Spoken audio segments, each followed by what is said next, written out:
अस्सलाम वालेकुम। मेमन सिटी में टुअर बाला कलाम। ज़माना अजब रंग तो जा रहन दा,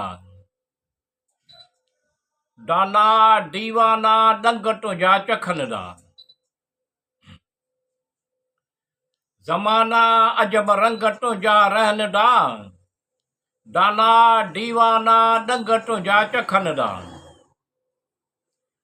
हुस्न हज़ारे हैरान हाल कॾहिं बेहाल,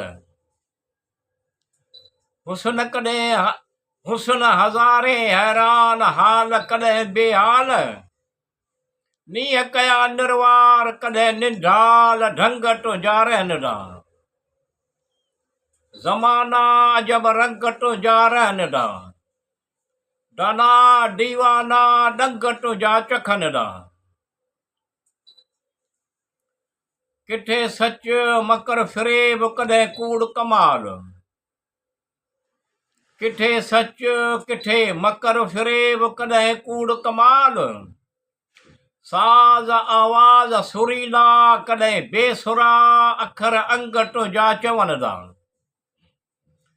ज़माना अजब रंग तो जा रहन दा, दाना दीवाना दंग तो जा चखन दा।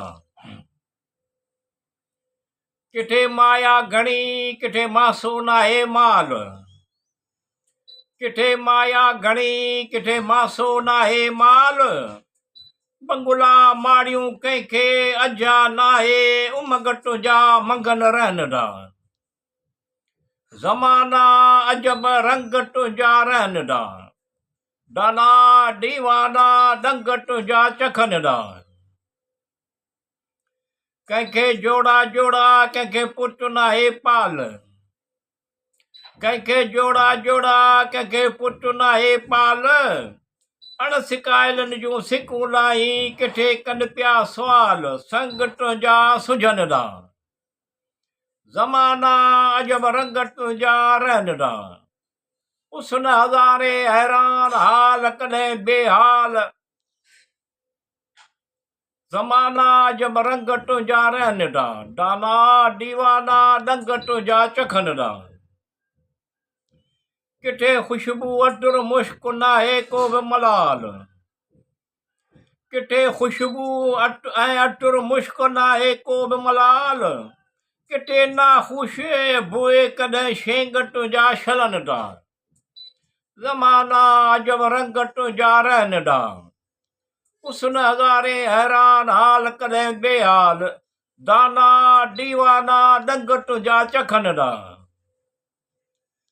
मोहब्बत में मिठू रस चस कॾहिं ख़ुशी ख़ुशहाल, मोहब्बत में मिठू रस चस कॾहिं ख़ुशी ख़ुशहाल।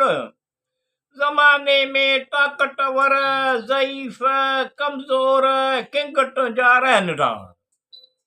ज़माना अजब रंग तुंहिंजा रहन दा, दाना दीवाना दंग तुंहिंजा चखन दा।